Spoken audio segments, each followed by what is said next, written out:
My friends, our beloved Ukrainskaya Armia got played hard while Ukraine was battering its armored formations on the Zaporozhye front. The Russian army has sneaked from behind and launched their own counter to Ukraine's counteroffensive. And let me tell you, the Russians put the B in borscht on this one.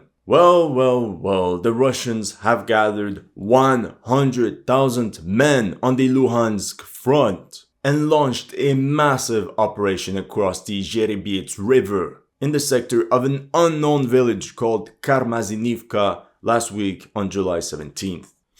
No. Can't let that happen. Time to refuel on Doritos and make more Reddit posts to fight the orcs. We're actually talking about 2 river crossings that the Russians have successfully carried under enemy fire, and at that point had established a bridgehead 6 km wide and 5 km long. An almost cubic bulge because girth matters. To be completely honest, I lied. It's actually 3 Russian river crossings over the course of a week. As you can see on the map, the third one completely swooped through ill-defended Ukrainian positions. Pro-Ukrainian Telegram channels reported, in a wave of chaos, some units withdrew from Nadia and Sarhivka, fearing encirclement. As you can see on this map, the first Ukrainian line of defense has been broken through. And if this second line of defense also falls to the enemy, it's GG, well played. As a matter of fact, I lied again. Because according to the latest news, the Russians carried a 4th river crossing near the hamlet of Andrivka, just north of the current bridgehead. For months now, many of you have been asking me, where has the Russian army been after the mobilization? People keep asking if I'm back, and I haven't really had an answer.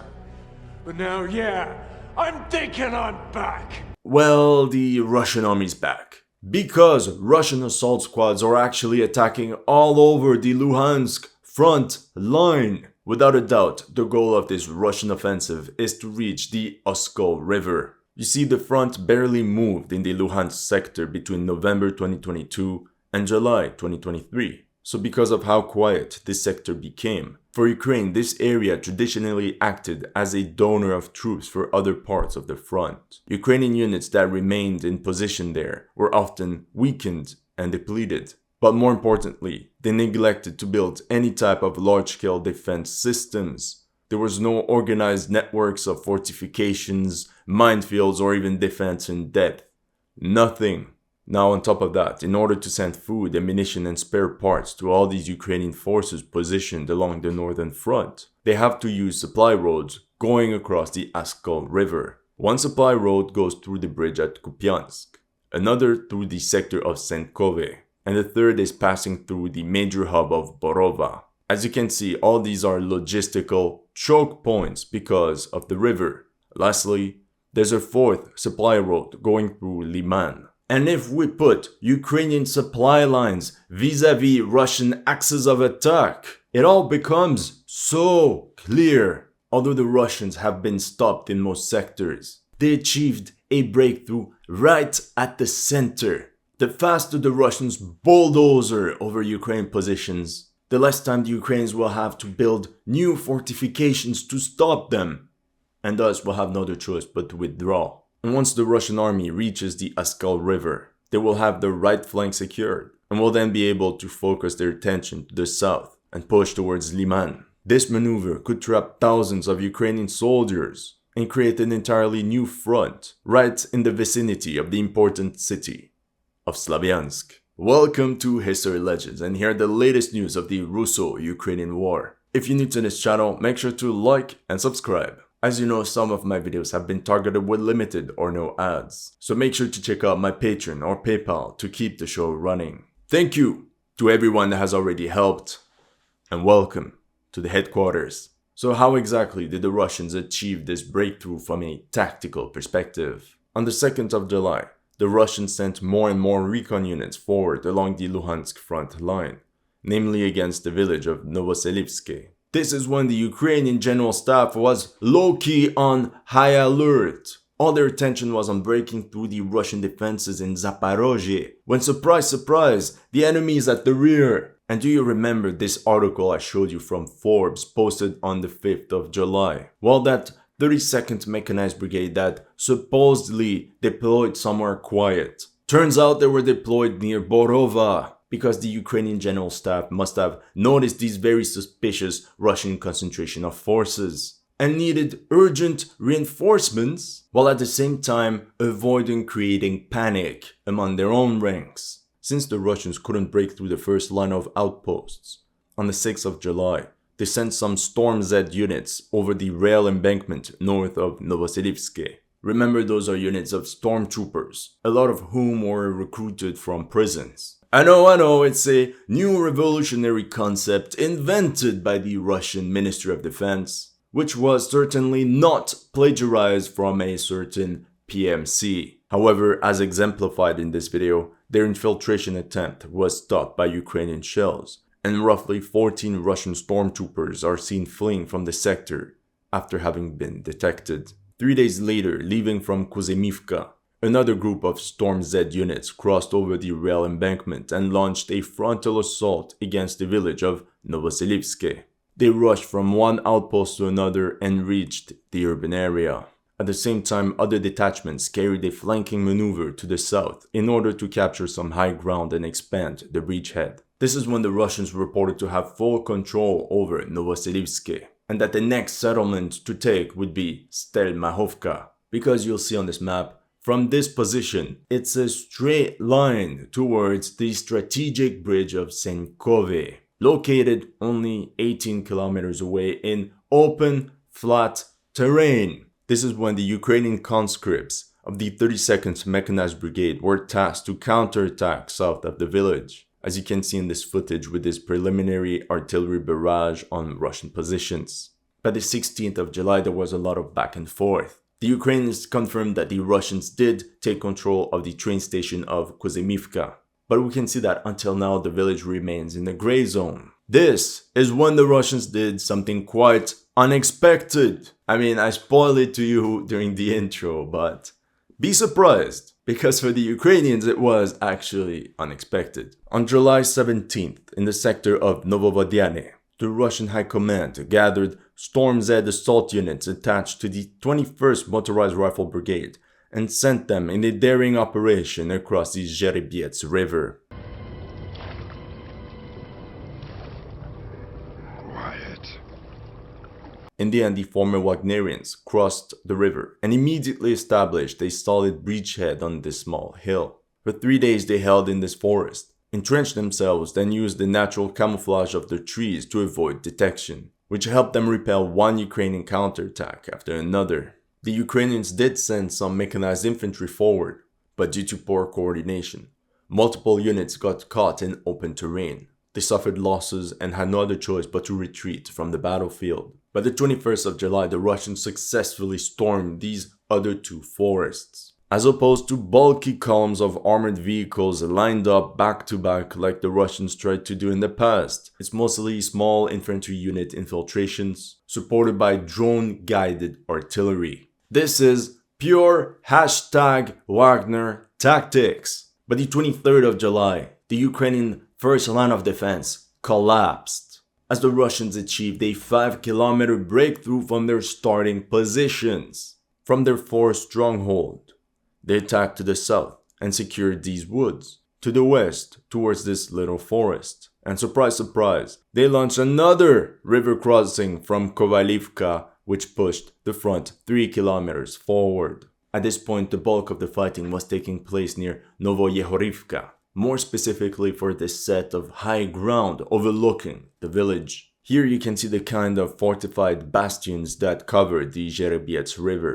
In this video, you can see some Russian assault squads engaging the defenders in close combat in the trenches, roughly 10 meters from each other. These 3 Ukrainian soldiers got pinned down by fire from a trench across them, when they got flanked by 4 Russians at point blank. In the end, you can see these 7 Ukrainian survivors retreating from these trenches altogether. The next day, on July 24th, the Russian armed forces crossed the Zerebets River again, this time 4 kilometers to the north near the village of Raihorodka. Now, it's obvious that the Russians carefully planned this entire operation, with multiple diversion attacks all along the front line to disperse Ukrainian reserves and then strike right at the center. A bit like Marlborough and Prince Eugene did during the Battle of Blenheim. We can also suppose they used the large urban area of Svatove to camouflage their concentration of assault detachments. According to certain reports, the Russian 15th, 21st, and 74th Motorized Rifle Brigades were meant to act as spearhead for the offensive. In the end, the Russians pushed west towards this road in the direction of the small settlement of Nadia. Shortly after, reports on the ground mentioned how Ukrainian forces had left their positions from the village of Serhivka. To be honest, if we zoom in, I can't see a single building. At this point, it's essentially a hilltop with a name. The next day, the Russian 15th Motorized Rifle Brigade secured Serhiva for good. This allowed for two things: the full control of the west bank of the river, and the Russians being able to push their tip in the rear of Ukrainian troops overlooking Novoyehorivka. At this point, the Russian army is extremely close to physically linking up their three bridgeheads, if it's not already done, which would make any Ukrainian counterattack extremely costly. Instead of digging in, Russian assault units kept their momentum going and shattered Ukrainian positions over 5 kilometers and finally captured the settlement of Nadia along the way. Meanwhile, the Russian tickling proved too much and Ukrainians abandoned the high ground over Novoyehorivka. And because of that, subsequently, they lost control over the village. Now they only control the village just next to it and the 4 woods behind it. To be honest, this is their last stronghold before the decisive battle. And according to the latest reports, the Russians launched yet another river crossing near Andrivka. And if we look at this elevation map, it all makes sense.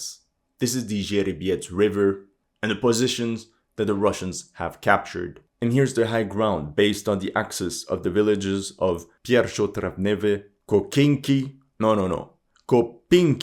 Novoserhivka, and Cherneshchina. The Russians are literally about to storm the important road junction at Persho-Travneve. And according to the latest reports, the Russians are also probing the defenses in the sector of Cherneshchina.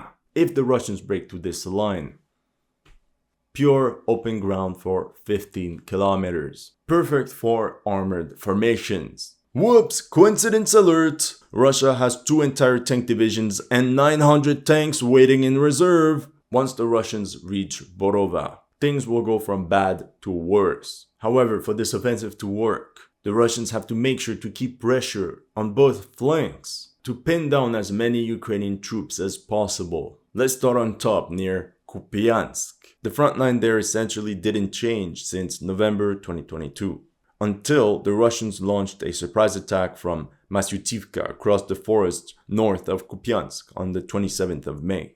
In this video posted by the Ukrainians, you can see how dense the forest is in this sector, but then it's all flat fields that could allow a massive Russian breakthrough. So the Ukrainians sent a lot of reinforcements there to halt the Russians before it's too late. On the 13th of July, some Russian detachments launched a sortie from Liman Pershie and captured a couple of Ukrainian outposts on the way towards Sinkivka. All they had readily available in the sector was the 14th Mechanized Brigade, which apparently has been filled up with conscripts in the last few months. All I could find were these many pictures of very young and older recruits within their ranks, which could confirm this theory of troops through mobilization. On the 18th of July, the Russians attacked once again and forced the Ukrainian 14th Mechanized Brigade to withdraw from the railway station, followed by another withdrawal south of Liman Pershie. What's dangerous is that the Russians have hidden an unknown number of tanks in this area, ready to intervene the opportunity arises, like this T-90M you can see on screen. If the Russians manage to clear through this forestry and reach the east bank of Kupiansk, this would turn Senkove and Borova as the only escape routes for all these Ukrainian troops deployed on the front. So in order to avoid a complete debacle, the Ukrainian General Staff urgently dispatched the elite 13th Airborne Assault Battalion to the sector. Meanwhile, the Russians also pushed to the south. On the 11th of July, the Russians launched 2 attacks, the first one by detachments of the 21st Motorized Rifle Brigade in an area nicknamed the Zhuravka Ravine, right outside of Nevsky. This one didn't really work out. And another attack where the Russians pushed straight into the suburbs of Torske. Here you can see the Ukrainians shelling the eastern outskirts of the town of Torske, proving that some Russian troops did in fact reach that far. And here's the geolocation on the map of the furthest point of advance of the Russian army. Meanwhile, here you can see footage of Russian medics of the 74th Brigade rescuing wounded soldiers that were left behind after the main assault. Because turns out the Russian attack had failed. The Ukrainians counterattacked and pushed back the Russians out of the outskirts. Meanwhile, the Russians also snatched some bits of the forest plantations south of Dibrova. But as you can see in this video, many parts of it can hardly still be called a forest due to the constant shelling. Truth is, this forest is a nightmare for the Russians. That was a front line on November 1st. And here's the situation almost 9 months later. Russia only managed to clear an extra 4 kilometers of the forest plantation. Here you can see a very rare first-person shooter experience from a Russian trench somewhere in that forestry. It's very claustrophobic, where infantry does the bulk of the fighting at close range. However, this area is extremely sensitive for Ukraine. That's because if the Russian armed forces were to break through Torske, they could ram right into Liman, and from there either push north to encircle the Ukrainian troops east of the Oskol river, or even south towards the Seversky Donets river, thus bringing the battle right in front of the major city of Slavyansk, which would also pose a great threat to the logistics of the Ukrainian grouping in Siversk. For this reason, Ukraine transferred part of the 44th Brigade from the Chernihiv region to Liman, about 2,600 soldiers, equipped with 50 Wolverine APCs, 20 Valuk light-wheeled armored vehicles, and 5 BTR-4s as reserve for the Liman grouping. They also sent the Slovenian-made M55S tanks to the sector as reinforcements. Those were modernized with the British 105mm L7 gun. And we know where they were deployed because of this video of the first recorded loss of an M55S tank through a direct hit of a 152mm Krasnopol round. And fun fact, here's the second recorded loss of an M55S that was closely tracked by an enemy drone. Interestingly, these Slovenian M55S tanks arrived at the front as part of the 67th Mechanized Brigade, a new unit formed on the basis of the elite Ukrainian Volunteer Corps of the Right Sector, once again proving the importance of the sector for Ukraine. This is also where the bulk of Swedish-made CV-90 infantry fighting vehicles have been deployed, whose presence at the front in this area was confirmed by this drone footage. On top of that, as you can see on the map, Ukrainian engineers started building fortifications along the main approaches between Torske and Liman. Just in case, just in case. Nothing new, those are essentially a succession of 360 small outposts that can mutually support each other. And just in case, the Ukrainian General Staff even started digging 20 kilometers of anti-tank ditches along the MO3 highway all the way from Kramatorsk to Slavyansk.